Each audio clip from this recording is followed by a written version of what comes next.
On se situe au sein de l'état-major des sapeurs-pompiers de la Savoie, au groupe en formation.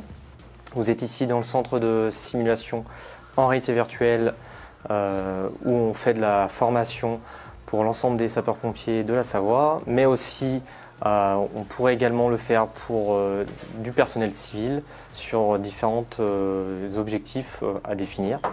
Donc là, vous êtes sur un site de plateau de réalité virtuelle où vous avez retrouvé des parties d'ordinateur avec 2 salles d'exercice, une grande salle de briefing, une partie de poste de commandement, mais également une salle dédiée aux moyens aériens. Donc, ce que je peux vous proposer, c'est une visite.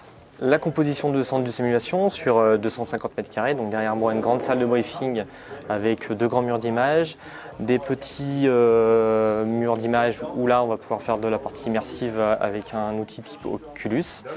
Donc ça c'est la première partie du centre de simulation. Après vous allez retrouver des salles d'exercice. Je vous laisse me suivre. Donc une première salle d'exercice où vous pouvez avoir 4 personnels qui travaillent en simultané. Par la suite, la partie des moyens aériens où on va pouvoir travailler la partie des avions type Canadair, Dash, mais également la partie hélicoptère. Comme vous pouvez voir, un hélicoptère peut être piloté à travers le simulateur.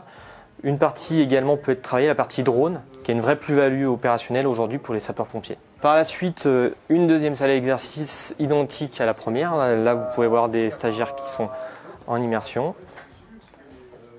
Sur la dernière partie, la partie poste de commandement qui est une duplication de la partie poste de commandement que vous pouvez retrouver sur le terrain, donc avec tous les outils qu'on peut retrouver dans un poste de commandement de sapeur-pompier. La dernière pièce, donc c'est la salle de direction d'exercice, donc c'est là où tout se passe sur la partie arrière de l'exercice.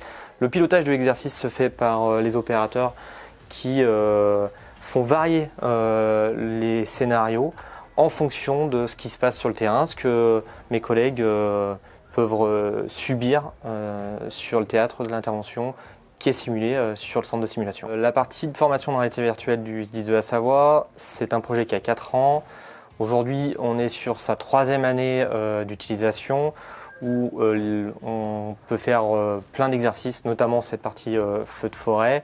Aujourd'hui, le plateau de réalité virtuelle, il est occupé à hauteur de plus de 60 journées par an, où on peut faire de la partie feu de forêt, de la partie de recyclage pour de la chaîne de commandement, de la partie pour des chefs d'un engin, type une ambulance, mais également faire de la gestion de crise, du risque chimique, du risque naturel.